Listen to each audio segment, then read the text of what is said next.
అందరికీ నమస్కారం. ఈ రోజు మనతో ఉన్నారు ప్రముఖ ఆధ్యాత్మికవేత్త, జ్యోతిష్య మరియు వాస్తు పండితులు బ్రహ్మశ్రీ గుండెపూడి శివశ్రీధర్ శర్మ గురువు గారు ఉన్నారు. మాట్లాడదాం. జై శ్రీరామ్. శ్రీమాత్రే నమః. శ్రీ గురుభ్యో నమః. గురుగారు, ఆదివారము మాస శివరాత్రి రాబోతుంది. మరి ఆ రోజుని ఎలా వినియోగించుకోవాలి, ఏం చేసుకోవాలి, ఆ రోజు ప్రత్యేకత కూడా చెప్పండి. ముఖ్యంగా ఏదైనా ప్రాబ్లమ్స్ ఉంటే ఆ రోజు వినియోగించుకోవాలి. తప్పనిసరిగా నాన్న. ముఖ్యంగా జూలై 12వ తారీఖు ఆదివారం. ఆయన ఆది విషువు వాడికి ఆదివారం అయినా, సోమవారం అయినా, మంగళవారం అయినా, ఏ వారమైనా ఒకటే ఆయనకి. ఓ మాట చెప్పాలంటే పరమేశ్వరుడికి. ఇక్కడ ఆదివారానికి కూడా ఒక ప్రత్యేకమైనటువంటి సంబంధం ఉంటుంది పరమేశ్వరుడికి. దాంతోపాటు ఈసారి 2 నక్షత్రాలు కలిసి వచ్చినాయి నాన్న. ముఖ్యంగా రోహిణి ఉదయం అంతా ఉంటుంది, ఉదయం 8:30 వరకు ఉంటుంది. అక్కడి నుంచి మృగశిర నక్షత్రం కలిసి వచ్చింది. అంటే పరమేశ్వరుడు అంటే ముందు ముఖ్యంగా నవగ్రహాలకు సంబంధించినటువంటి ఇది. చాలాసార్లు చెప్తూ ఉంటాం, పూర్వకాలంలో నవగ్రహాలు కేవలం శివాలయంలో మాత్రమే ఉండేవి. ఆ తర్వాత కమర్షియల్ గాడ్స్ అయిపోయారు, అన్ని దేవాలయాల్లోకి వచ్చేసారు. వాళ్ళు లేకపోతే జనాలు రారు.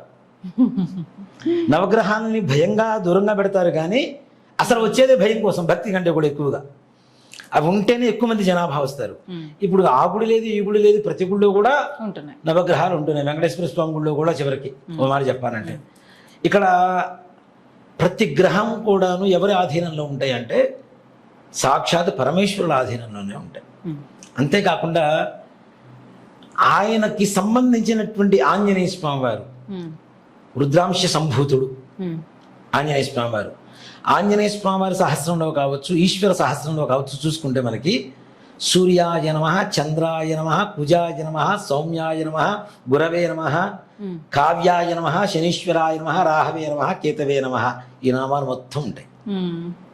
ఆంజనేయ స్వామి వారి సహస్రనామంలో ఉంటాయి. ఈశ్వరుడి దీంట్లో అన్ని గ్రహాలు, అంటే ఈ గ్రహాల స్వరూపం కూడా ఈశ్వరుడే అని చెప్పి. అలాగే ఇప్పుడు మనకి గ్రహాలు ఈ ఆకారంలో ఉంటాయి అని చెప్పి మనం విగ్రహాలు పెడుతూ ఉంటాం. కానీ కొన్ని చోట్ల చూడండి, శనీశ్వరుడు కానీ ఏ గ్రహానికైనా లింగ రూపమే ఇస్తారు. కొన్ని చోట్ల లింగ రూపమే తప్పనిసరిగా ఉంటుంది. ఆ లింగ రూపంలోనే ఆ గ్రహం పేరు. ఇప్పుడు మనకి చంద్రేశ్వరుడు, సోమేశ్వరుడు అని పిలుస్తుంటాం, అవునా? అంటే చంద్రుడితో ప్రతిష్ఠ చేయబడినటువంటి శివలింగం అని అర్థం. ఇప్పుడు శ్రీకాళహస్తి అక్కడికి పోతే మనకి సూర్యుడు, యముడు వీళ్ళందరూ ప్రతిష్ఠ చేసిన శివలింగాలు కనపడుతూ ఉంటాయి. ఇవన్నీ కూడాను అంటే వాళ్ళు లింగాన్ని ప్రతిష్ఠ చేస్తూ ఉంటారు. కానీ పరమేశ్వరుడు తత్వం ఏంటంటే ప్రతి ఒక్క గ్రహం కూడా లింగ రూపమే అనేది పరమేశ్వరుడు తత్వం. కాబట్టి నిజంగా అంటే మనకు అవకాశం దొరకట్లేదు, కానీ దొరికితే నాన్న నిజంగా నాకు ఒక అద్భుతమైన ఒక ఆలోచన ఉంది. అంటే ఇది ఎవరైనా ఫాలో అయినా పర్లేదు, చేసుకున్నా ఇంకా నాకు మంచిది. ఎందుకంటే చాలా గొప్ప విషయం. నవగ్రహాలకు సంబంధించినటువంటి స్టోన్స్ ఉంటాయి కదా, ఆ స్టోన్స్ రూపంలో, శివలింగ రూపంలో ఆ గ్రహాన్ని అది ప్రతిష్ఠ చేయాలని నా కోరిక. స్టోన్స్ ని లింగ రూపంలో. ఇప్పుడు సూర్యుడు ఉన్నాడు, కెంపుతోనే శివలింగం సూర్యుడు. చంద్రుడు ముత్యం శివలింగ రూపంలో చంద్రుడు. కుజుడు పగడం, కుజుడికి పగడంతోనే లింగ రూపంలో కుజుడు. దీంతో పాటుగా భార్యా సమేతంగా, ప్రతి గ్రహానికి భార్యలు ఉంటారు, భార్యా సమేతంగా. ఇవి భార్యా సమేతంగా సాక్షాత్ విగ్రహాలు పెట్టిన గుళ్ళు చాలా ఉన్నాయి, చాలా గుళ్ళు ఉన్నాయి. కానీ అంటే ఈ ఆలోచన చాలా ఎప్పటి నుంచో ఉంది నా మైండ్లో. భార్యలు ఒక్కర్లే కాదు, ప్రతి గ్రహానికి అధిదేవత, ప్రత్యధి దేవతలని ఇద్దరు ఉంటారు. వాళ్ళను కూడా ప్రతిష్ఠ చేయాలి. సూర్యుడు ఉన్నాడు, అగ్ని రుద్రుడు. చంద్రుడు ఉన్నాడు, అపహ గౌరి. కుజుడు క్షేత్రపాలకుడు పృథివీ. నా విష్ణుమూర్తి ఉన్నాడు, ఈయన బుధుడు ఉన్నాడు, విష్ణుమూర్తి నారాయణుడు. బృహస్పతికి బ్రహ్మ, ఇంద్రుడు. అట్లా ప్రతి గ్రహానికి కూడాను అధిదేవత, ప్రత్యదేవతలని ఇద్దరు ఉంటారు. ఇంతవరకు వాళ్ళు ఉంటారన్న సంగతి కూడా చాలా మందికి తెలియదు. ఓన్లీ గ్రహాలనే మనం, నవగ్రహాలు 9 గ్రహాలు తెలుసు. 9 గ్రహాలకు భార్యలు కొన్ని చోట్ల ఉన్నాయి కాబట్టి తెలుసు. కానీ అధిదేవత, ప్రత్యధిదేవత సహితంగా ఎక్కడా దేవాలయాలు లేవు. ప్రపంచవ్యాప్తంగా ఎక్కడ వెతికినా దొరకవు. నిజంగా ఎవరైనా ముందు వెళ్ళి ఈ దేవాలయం ప్రతిష్ఠ చేసుకున్నా, చెప్తున్నా కదా, మన మాటతో ఈ వీడియో ద్వారా ప్రపంచంలో మొట్టమొదటి గుడి వెలిసినట్టే లెక్క. అసలు తెలియకపోవచ్చు కూడా ఎవరికి కూడా. తర్వాత దీంతో పాటుగా నా ఆలోచన నేను నవగ్రహాలు అంటే ఎందుకు ఇష్టం అంటే మనం అడుగు తీసి అడుగు వేసేదే వాళ్ళ అనుగ్రహంతో కదా. మన జీవితంలో ఒక క్షణకాలం గడవాలి, ఒక మాట మాట్లాడాలి, ఒకరిని కలవాలి, ఏదైనా పని చేయాలంటే కూడాను వాళ్ళ అనుగ్రహమే, వాళ్ళ కదలికే మన జీవితంలో కదలిక ఇస్తూ ఉంటుంది. సో కాబట్టి దీంతో పాటుగా ప్రతి గ్రహానికి అధిష్టాన దేవతలు ఉంటారు. ఇందాక మనం చెప్పుకున్నాం, బుధుడికి విష్ణుమూర్తి, శనీశ్వరుడికి ఈశ్వరుడు, శుక్రుడికి మహాలక్ష్మి, రాహువుకి దుర్గా, కేతువు గణపతి, ఇలా ప్రతి దేవతకి అధిష్టాన దేవతలు ఒకళ్ళు ఉంటారు. వీళ్ళతో సహితంగా ఒక్కో గ్రహానికి ఒక్కో గుడి కట్టాలి. ఇది నా కోరిక. చాలా పెద్ద సంకల్పం గురుగారు. గ్రహం పెద్ద సంకల్పమును ఎక్కడ లేనిది ఆలోచన. పోనీ ఇలా చేయకూడదని ఎక్కడ కూడా లేదు. అందులో దేనికంటే ఇది శాస్త్రయుక్తమైనటువంటి ఒక గ్రహానికి సమూలంగా వాళ్ళ సకుటుంబ సపరివార సమేతంగా ఆ గ్రహాన్ని ఒక దేవాలయం కడుతున్నాము అంటే అక్కడికి వెళ్ళి పూజ చేసామనుకోండి, ఆ గ్రహానికి ఉండే అంటే గ్రహం ద్వారా వచ్చేటువంటి బాధలు తొలగిపోవడమే కాకుండా గ్రహ అనుగ్రహం కూడా పరిపూర్ణంగా మనకు కలుగుతుంది అనేది సంపూర్ణమైన విశ్వాసం, నా కోరిక. నా జీవితంలో ఎప్పటికైనా ఇప్పుడు అమ్మవారి గుడి కడుతున్నావు, భవిష్యత్తులో ఇలాంటి గుడి కట్టాలి, దానికి తగ్గ స్థలం కావాలి. కనీసం ఒక 2 ఎకరాల స్థలం ఉంటే కానీ ఆ 9 గ్రహాలు, 9 గ్రహాలకి మధ్యలో శివుడు ఉండాలి. మరి స్ఫటికలింగ రూపంలో శివుడు ఉండాలి, శివాలయం ఉండాలి. ఆ గుడి చూడటానికి కన్నులు కూడా చాలు, మన మైండ్ కూడా సామాన్యంగా తట్టేంత పరిస్థితి కూడా ఉండదు. అంత గొప్ప ఆలయం కట్టాలి. ఇక్కడ శివుడికి ఎందుకు అంటే ప్రతి గ్రహం కూడాను ఆయన ఆధీనంలో తప్పనిసరిగా. కాబట్టి ఆరోగ్యం ఇచ్చినా, వివాహం ఇచ్చినా, ఏది ఇచ్చినా కూడా ఆయనే అని మనం ప్రతి నెల చెప్తూనే ఉంటాం ఆయన గురించి, ఈశ్వరుడి గురించి కదా. సో కాబట్టి అలాంటి రోజున ఆదివారం కలిసి రావడం ఆరోగ్యం కొరకు ముఖ్యంగా. అలాగే రోహిణీ నక్షత్రానికి శివుడికి ఒక సంబంధం ఉంది. ఏమిటి అంటే శివుడి పైన ఏముంటుంది, నెలవంక ఉంటుంది. రోహిణీ నక్షత్రం అధిపతి చంద్రుడు. సో ఒక గ్రహం మళ్ళీ అక్కడ కలిసి వచ్చింది. మానసికమైనటువంటి ప్రశాంతత లేనటువంటి వాళ్ళకి ఈరోజు చాలా విశేషం. ఆరోగ్యం లేనటువంటి వాళ్ళకి ఆదివారం వచ్చింది కాబట్టి విశేషం. అలాగే అంటే 8:30 వరకు రోహిణి నక్షత్రం, 8:30 తర్వాత మృగశిర నక్షత్రం వచ్చింది.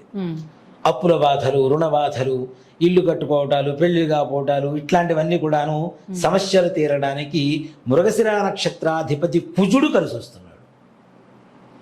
ఎన్నున్నది చూడండి, 3 గ్రహాలు కలిసి వస్తేనే పరమేశ్వరుడు అనుగ్రహం కలిసి వస్తుంది.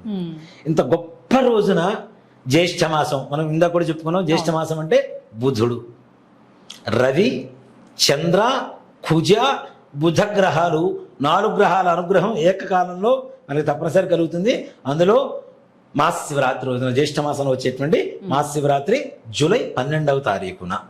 ఇలాంటి రోజుని మనం ఎవరు వదిలిపెట్టుకుంటామని చెప్పండి. మనం బుధుడు అంటే ఏంటి, వ్యాపారకారకుడు. ఎవరైనా సిఏ చదువుతున్న వాళ్ళు ఉంటారు, చార్టెడ్ అకౌంట్స్, ఎంబీఏ చేసే వాళ్ళు ఉంటారు. వ్యాపార శాస్త్రం, గణిత శాస్త్రం రెండూ కూడాను బుధుడి చేతిలోనే ఉంటాయి. వ్యాపారం, గణితం ఈ రెండూ బుధుడి చేతిలో ఉంటాయి. కాబట్టి ఇట్లాంటి విద్యలు చదువుకునేటువంటి వాళ్ళకైనా, వ్యాపారం చేసేటువంటి వాళ్ళకైనా, లేదా వ్యాపారం సంబంధించినటువంటి విద్యలు చదువుకునేటువంటి వాళ్ళకైనా, అకౌంట్స్కి సంబంధించినటువంటి విద్యలు చదువుకునేటువంటి వాళ్ళకైనా ఈరోజు చాలా విశేషమైనటువంటి రోజు. 4 గ్రహాలు పరమేశ్వరుడు సంపూర్ణంగా అనుగ్రహిస్తున్నాడు. 4 గ్రహాల అనుగ్రహం అంటే మనకు కావాల్సింది ఇంకేముంటుంది చెప్పండి కదా. నేను అందుకే కాబోలు ఏమైనా ప్రాబ్లమ్స్ ఉంటే చూడండి, నేను అసలు అడగను కదా, అట్లా ఏమైనా ప్రాబ్లమ్స్ ఉంటే ఎలా వినియోగించుకోవాలని అడిగా. ఇంత మంచి రోజు ఈ రోజున ఓ మాట చెప్పాలంటే, ఇలాంటి రోజున అందరూ కూడా సద్వినియోగపరచుకోవడం అనేటువంటి చాలా విశేషం.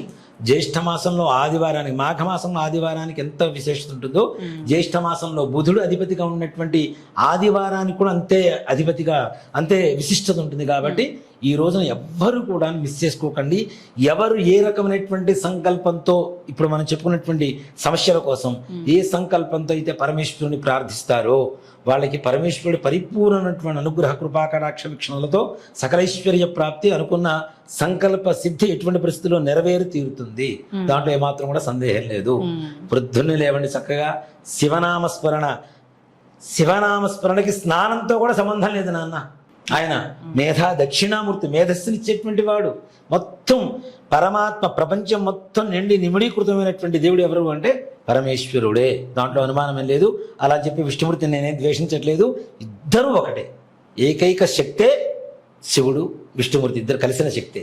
కాబట్టి ఇలాంటి రోజుని ఎవ్వరు కూడా మిస్ చేసుకోకుండా పొద్దున్న లేచిన నుంచి శివనామ స్మరణతో తప్పనిసరిగా విభూది ధరించి, స్నానం చేయలేదు పొద్దున్నే లేచాం, కొంచెం ఆలస్యం ఉంది స్నానానికి, భస్మధారణ చేసుకోండి చక్కగా, దాంట్లో అనుమానం ఏం లేదు. విభూది పూసుకోవచ్చు, ఒంటి నిండా విభూది పూసుకోవచ్చు చక్కగా. ఎక్కడ ఏదైనా మనకి స్కిన్ ప్రాబ్లమ్స్ ఉన్నా కూడా దాంతో పోతాయి. ఆవు పేడతో తయారు చేసిన ఇది పెట్టుకుంటే స్కిన్ ప్రాబ్లమ్స్ ఉన్నా కూడా పోతాయి చక్కగా. భస్మధారణ చేయండి, శివనామస్మరణ చేయండి. ఉదయం పూట ఇంట్లో చిన్న మృతికా లింగం, మట్టితో అయినా సరే శివలింగం తయారు చేసుకొని, మీకు ఇందాక చెప్పిన నామస్మరణే, రుద్రావద్దు ఏమి వద్దు. ఓం నమ శివాయ, ఓం నమ శివాయ అంటే మీరు పాలు పోస్తారా, పెరుగు పోస్తారా, నీళ్ళే పోస్తారా, మీ ఇష్టం, ఏం పోసినా పర్లా. ఆయనకి కొద్దిగా అభిషేకం చేసి శుభ్రంగా గంధం పెట్టి, విభూతి పెట్టి, కుంకుమతో బొట్టు పెట్టండి.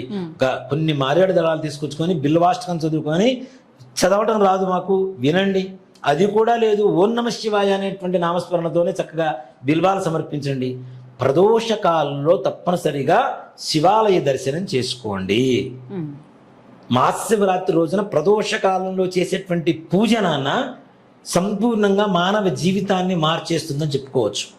మరి కొత్త పదంలో, నూతన దారిలో, అంటే కొత్త పదంలోకి, నూతన పదంలోకి సరికొత్తగా నిన్ను నీకు పరిచయం చేస్తూ, నీ జీవితాన్ని జనాలకి సరికొత్తగా వీడు ఇంతేరా అనుకునే పరిస్థితి నుంచి వీడంటే ఇదిరా అని చెప్పుకునే స్థాయి వరకు తీసుకెళ్లేటువంటి శక్తి ప్రదోష కాలంలో మహాశివరాత్రి రోజున, నిజంగా రేపు జూలై 12వ తారీఖున వచ్చేటువంటి మహాశివరాత్రి రోజున మృగశిర నక్షత్రంలో పరమేశ్వరుని దర్శనం చేసుకొని ఎవరైతే ప్రదక్షిణాలు చేసి మారేడు దళాలు సమర్పిస్తారో వాళ్ళ ఇంట్లో అన్ని కార్యాలు దిగ్విజయంగా పూర్తవుతాయి. ఆయురారోగ్య ఐశ్వర్యాలు అన్నీ కలుగుతాయి నాన్న, అన్ని సకల కార్యాలు దిగ్విజయంగా పూర్తవుతాయి వాళ్ళకి. ఎంత అద్భుతంగా చెప్పారు గురువు. నిజంగా ఈశ్వరుడు మనం పట్టుకుంటే ఏదైనా ఇస్తారు ఆయన. 100% నాన్న. ఆయన బోళాశంకర్ నాన్న, అంతే. గట్టిగా చెముడు నీళ్లు పోస్తే చాలు, ఎంత ఉగ్రంగా ఉన్నవాడైనా ప్రసన్నమైపోతాడు మనకి.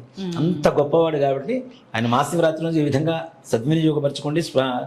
ఆ రోజు నుంచి ఓం నమః శివాయ జపం ప్రారంభిస్తూ చేస్తూనే ఉండండి. ఒకసారితో చేసి వదిలేసేది కాదు. నిజంగా చెప్పాలి అంటే పరమేశ్వరుడికి చేసేటువంటి పంచామృతాల రుచి కంటే శివనామం చాలా రుచిగా ఉంటుంది ఆయనకి. మనకి కూడా మనం ఆస్వాదించడం మొదలు పెట్టామంటే పంచామృతాలు కూడా పనికిరావు, అంత గొప్పగా ఉంటుంది. కాబట్టి ఓం నమః శివాయ ఈ మంత్రం మన జీవితాన్ని సరికొత్త దారిలోకి తీసుకెళ్లేటువంటి మంత్రం. కాశీలో మన మధ్య నేను వెళ్ళినప్పుడు ఒక శివుడు బొమ్మ వేశారు నాన్న. ఈ మధ్య ఇన్స్టాగ్రామ్లో చాలా కనబడుతుంది ఆ ఫోటో. నేను మామూలు ఫోటో తీసుకున్నా. ఆ ఫోటోని శివుడు అటు పక్కన తిరుగుంటాడు, చెయ్యి ఇట్లా వెనక్కి పెట్టేసి ఉంటాడు. ప్రతి ఒక్కరు పోయి ఆయన చేతులు చేయబెట్టి ఫోటో దిగుతున్నారు. నా అనిపించింది ఇది నిజం. ప్రతి ఒక్కరు చేయి పట్టుకొని ముందుకు తీసుకెళ్తున్నాడు ఆయన. కాబట్టి ఇట్లాంటి ఇదేసారేమో అనుకున్నా నేను. కాబట్టి ఒక్కసారి ఆయన పట్టుకోండి, ప్రతిసారి మిమ్మల్ని పట్టుకొని ఆయనే నడిపించుకొని ముందుకు తీసుకొని వెళ్తాడు. అవును గురువు, తప్పకుండా అది నేను కూడా నమ్ముతాను.